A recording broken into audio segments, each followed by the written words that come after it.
Just ahead on Black Issues Forum, Dr. Henry Louis Gates' new PBS documentary series, Black and Jewish America, takes on questions about the long and interwoven history of these two communities. It's a conversation that is often framed as either or, but this week we meet two Jewish Black Americans to explore their stories. We're unpacking the Black Jewish American experience. Coming up next, stay with us.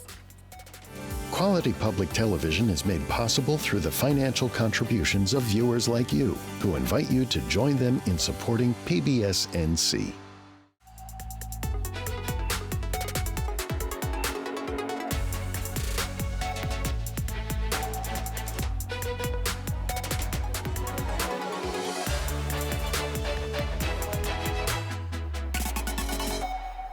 Welcome to Black Issues Forum. I'm Kenia Thompson.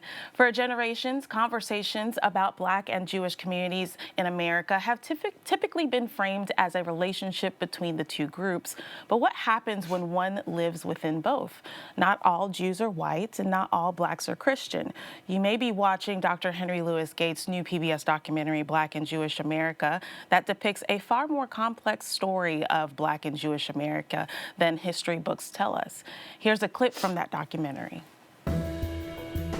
When I was growing up, I only thought of race in terms of black and white.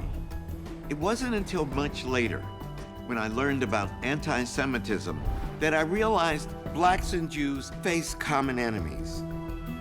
But when we stand together, we are a formidable force. The relationship between African Americans and Jews in the United States, it's not a simple story, and it cannot be a simple story. It's got a really long history. When these two communities get together and they synergize creatively or politically, they're a juggernaut and they can't be stopped. Jewish people have always been some of the first outside of the culture itself to embrace Black music. A white Jewish producer and the greatest Black jazz singer of all time. Why can't the world be like this? Rabbi Heschel was told he might not live because they're killing folk in Selma. I think the civil rights movement healed our souls after Nazi Germany. There was a very visible Black-Jewish alliance during the civil rights movement. That relationship accomplished incredible things. But I don't want to romanticize the alliance because it wasn't an untroubled relationship. We want Black power. There is a profound sense of the Jews are the haves, the Blacks are the have-nots. Nothing has separated the Jewish and the Black community more than this issue of affirmative action. It's dangerous to make it all the same. We're not the same. We come from different histories.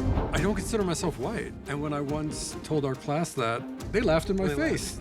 You laughed in my face. I did. Blacks and Jews in the Crown Heights section of Brooklyn clashed, inflamed by the death of a young boy. The old alliance between Blacks and Jews, is that in jeopardy now? Very much so. We must not allow the relationship between Jews and African Americans to suffer. The whole purpose of this meal is to let you know we are Jews too. In Charlottesville, violent protests broke out at what was supposed to be a white nationalist rally. When you see Charlottesville, you see that most people that are anti-Semites are also racist. When everything blew up on campus, I wasn't sure about how I would navigate the conversation. We have to find a way to listen to all the rancor, even when it makes us uncomfortable. It's dangerous, because it's a really hard time to talk about either Black people or Jewish people. It's just become fraught in so many ways. But anything that's dangerous is worthwhile. Well, it certainly is worthwhile. And today we're sitting at the intersection where race, religion, and history merge to share their experiences and help understand that intersection are Rabbi Sandra Lawson, who is the executive director at Carolina Jews for Justice. Alongside her is Dr. Buffie Longmire-Avital, the associate dean of academics and professor of psychology at the Honors College at North Carolina Agricultural and Technical State University.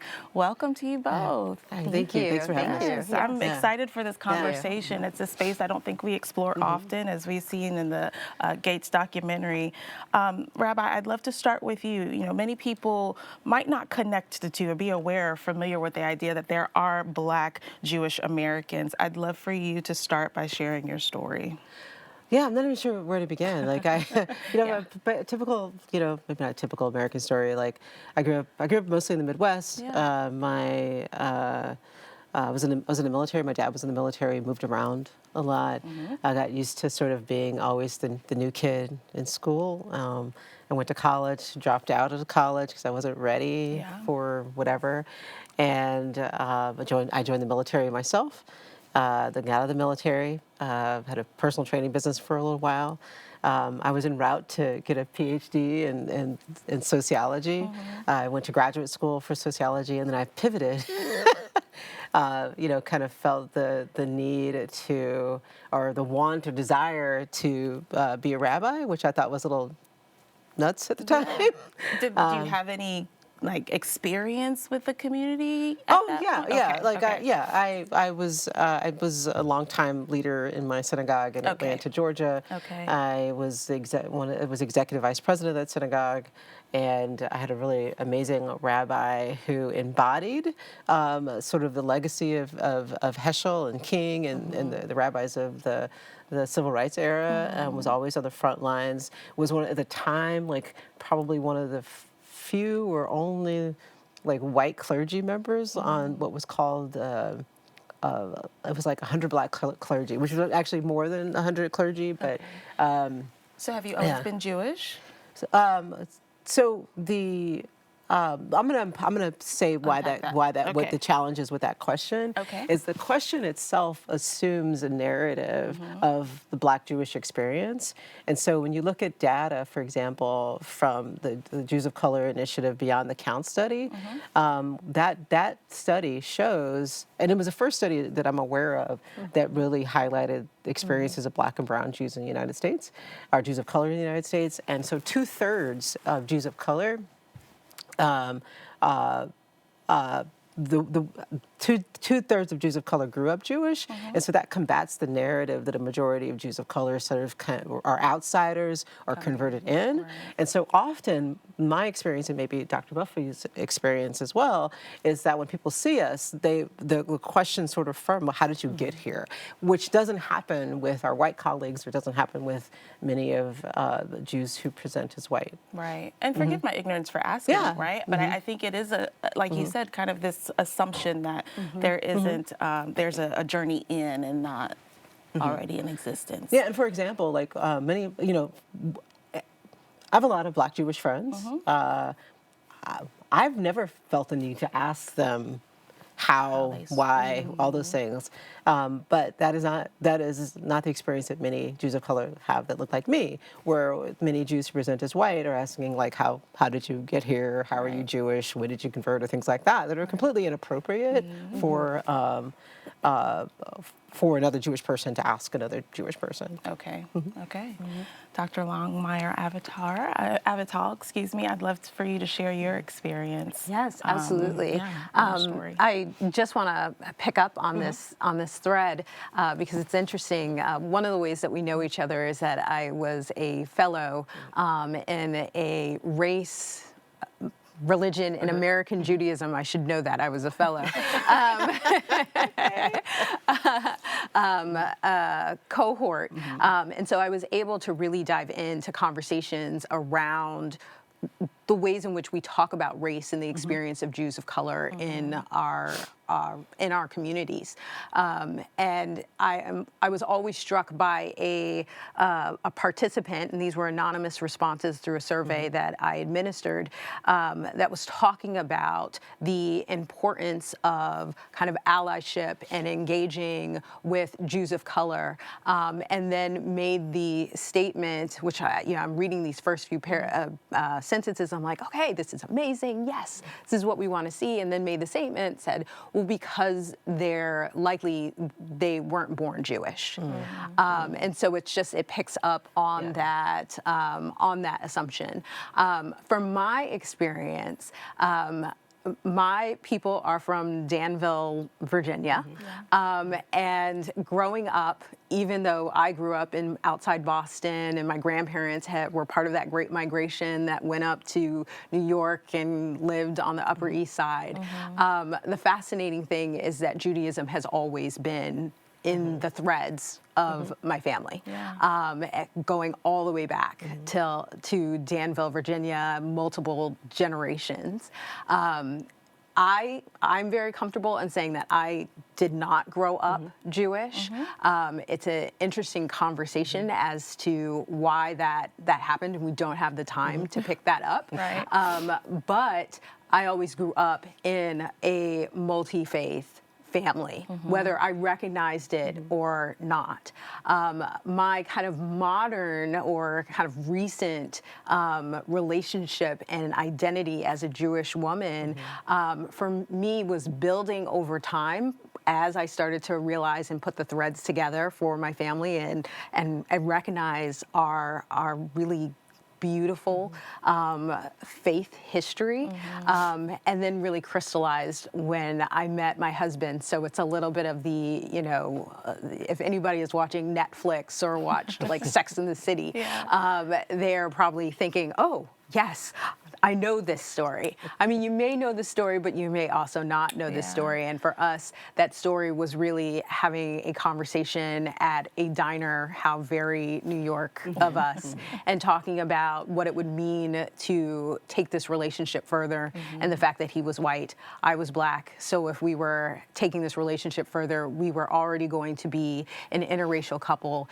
If we decided to have children, we would be having children that were biracial, and at the time we were sitting in different kind of religious spaces, and knowing that I was already having the seeds of a journey, I said, well, we may be different, representing different kind of religious spaces right now, but we may not always be. Right. Let's give ourselves this opportunity to just learn to see if we can really love and grow with one another, and then we'll make that decision together. I think we had a moment where he said, I love you as you are, so there's no need to change. We'll make this work. And I had a moment of being around his family, having certain experiences, saying, I want this for our kids, and I want this kind of united front around faith, because I knew how important it was, especially to people of color, to have that pathway and always leaning on in terms of faith from my own research and experience, that I felt like we could do that as a team from one religious perspective. And so that's what my experience has been. I love that. When we look at the longstanding history of the Jewish history in America, right, it begins 20th century, but Jews have been in this country and in America much longer than that, right? So what is the cause and significance of this omission in our history knowledge? Oh my goodness, I'm gonna jump in. I know you're itching. But And the funny thing is, with the caveat that I am a professor of psychology and not a professor of history, but this plays a role in the study of identity and how our identity is at the forefront of the ways in which we engage with and sustain relationships over time. So the origin story of kind of Jewish America, I think, really unfortunately coincides only with the 20th century, because we see this massive moment of pain and horror in terms of the Holocaust. And we see this massive wave of people coming to the Americas, not only, and that's the interesting thing, not only North America, but also South America. A lot of times when we think about Jewish Americans or Jews in America, we think of America as just North America. We're not thinking about South America as well, which also has a significant population. And this time period also aligns with other waves of immigrants as well that are coming in. So we see a period of years where we're looking at massive swells in immigration, largely coming from European countries. And I think it's very easy for us to latch on to that and say, okay, that was the origin story. When in fact, and we know this watching the documentary, and for those who study, Jewish people have always been in the Americas in some capacity throughout. The other thing that I think is interesting and why this time period is solidified is that if we think about how we understand memory making, a lot of times it's that collective memory, that shared memory. World War II hits differently than other wars. And we also have a significant population of individuals that are engaged in World War II in terms of our military. And so they're there seeing these horrors for themselves, and they're coming back, and that also solidifies that need to kind of place that. It shapes the narrative. Shapes that narrative there too, right? Rob, I'd love for you to chime in. I know you wanted to. I agree with everything that Buffie said. And just to add more to that, like if you zoom out more before the 20th century, the first Jews, even in the Louis Gates show, talks about Jews that were kicked out of Spain in 1492, and the narrative that we're told is that those Jews, they left Spain, made their way to the Americas, and they wound up in what would be today's South America, and eventually migrated up. And so I remember I was in a graduate program years ago, and I was like, the first Jews that came to this country were Sephardic Jews. They were not Ashkenazi Jews. So Sephardic means, Jews that came, generally means Jews that came from Spain. Where is that story? Where is that narrative? It's almost like the story of Jews in America is we acknowledge that those Jews came from Spain, and then we jump to the 20th century and skip over all the history. And part of that memory is that history is all about the narrative that we tell. So we have a particular American story of how America was founded, but these stories are more complex and more complicated. And particularly in the time period that we're living now, where people want to add in more of those narratives, people who've always held the power of the narrative feel kind of threatened. And so, and I also think there's something to be said about assimilation and trying to fit into American culture by showing, like, we're just like these other European immigrants that came here, we're not different. And then on top of it, when, just like every other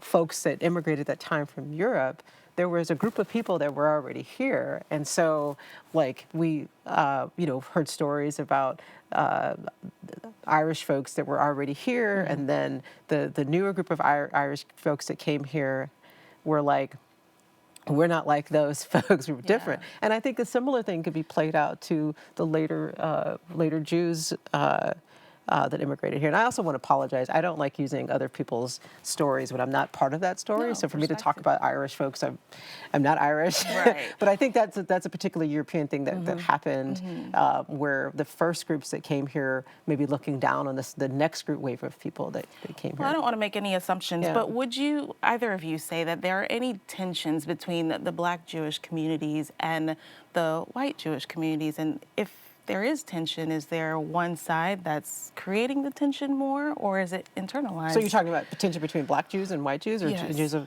So I'll say the tension between Black. So there's like Black Jews are a part of Jews of color. There are other Jews of color, indigenous. In fact, a really good friend of mine is featured in the film Dr. Samira Mehta. She's of Indian descent, and so. The Jews of color is this whole blanket thing. But as far as tension, I think my perspective is I wouldn't say it's tension. It's sort of like a lack of acknowledgement sometimes that Jews of color exist, or an erasure that we are part of it, and the sort of when you front and center a particular type of Jewish person in all of the things that you do, it does send a message to people, whether intentional or not, that all Jews look like this. When the reality is, the longer the Jews live in America, the more Jews look like people in America. And when I say that, that means the same subset that you would find in American culture. So let's just say, for the sake of argument, if you believe 10% of Americans are queer, lesbian, gay, or bisexual, transgender, that same percentage is going to show up in the Jewish community. So if 12% of Black people live in America, that same percentage is going to show up in the Jewish community. And the reason for that is assimilation and just sort of like between arriving here, intermarriage, adoption. The beautiful thing is that Jews look like the fabric of America. Yeah. Anything you want to add? Yeah. And I want to also just kind of add on, do you see efforts trying to kind of in the media, in the portrayal of what Jewish Americans look like today, is there a shift in that narrative? I think we're starting to see the beginnings of a shift. I think I'm part of groups that are focusing on celebrities that are very front and center, talking about the fact that they are very much people of color and they are very much Jews as well. And being Jewish and a person of color is intertwined in their identity. Even the fact that we have this terminology, Jews of color, which not everyone acknowledges and appreciates, but still this notion that that there is this phrasing that captures the idea that at no point in time do I feel like you could just look at me as Jewish or just look at me as Black, because I sit at the intersections of so many identities. I want to just go back to the idea of where there is potential tension, and I think it goes back to that question around this origin story of Jewish America, and the notion that it is always placed at within the 20th century and as a result of the Holocaust, and that this community is kind of morphed, or not morphed, but is kind of absorbed into the larger story of European immigration, because in America, we typically view a person of European ancestry certainly based on their phenotypic expression as white. Right. So if we place the origin story of Jews in America as a result of the Holocaust, and they're fleeing Europe, which already diminishes the full totality of the Holocaust, because it was much further reaching than just Europe, and people who were persecuted in the Holocaust were not just Jewish. So already we're shaving down, we're reducing this moment in history, this pivotal moment in our history of humanity. It leaves a door open for people to make certain kind of connections and assumptions and stereotypes based on this idea that if Jewish people originated from Europe, this assumption, right, that their story is coming, their pathway here is Europe to the Americas. And from a phenotypic perspective, they appear or look like other European. Our viewpoint or our assumption of what original Europeans might look like, whatever that might be, it's easy to see where a narrative starts to take shape and an identity starts to take shape that centers around this one particular story or stories that align with that origin.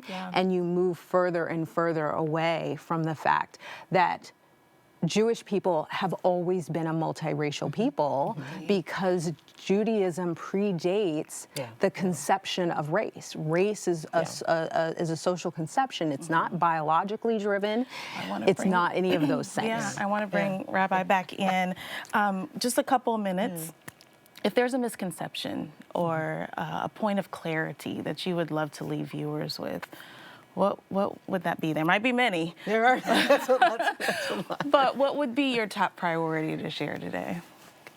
Wow. Okay. There's a lot. I mean, the Jewish community, and I think needs to start to unpack more of how whiteness is operated within a Jewish context. Needs to also understand that like, for example, we're in a time period of heightened anti-Semitism, heightened fear, and anti-Semitism plays out very differently for different people. So, I do experience anti-Semitism, and I also experience different anti-Semitism. I experience anti-Semitism that sits at the intersection. So when you look at intersectionality, that often means new forms of discrimination and bias. So I experience a similar type of anti-Semitism that my colleagues do, but I also experience new forms of it. Yeah. And sometimes it's kind of hard to recognize. And I think that we need to start articulating how anti-Semitism do a better job of articulating how anti-Semitism plays out differently, particularly now since anti-Semitism can exist outside the religious narrative, meaning the Jews believing that Jews killed Jesus, how anti-Semitism plays out in right-wing politics, how it plays out in left-wing politics, how Black and brown folks experience anti-Semitism. Yeah. Well, we've got 30 seconds left. I just want to thank you both, Rabbi Lawson, Dr. Longmire-Avital. Thank you so much both for being here.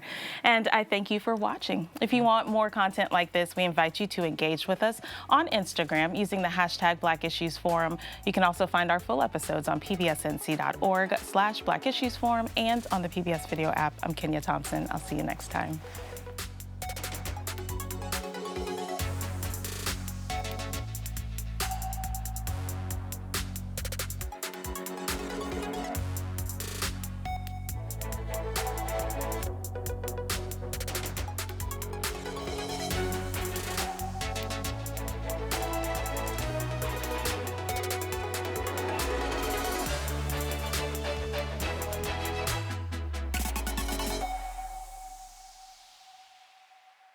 Quality public television is made possible through the financial contributions of viewers like you, who invite you to join them in supporting PBS NC.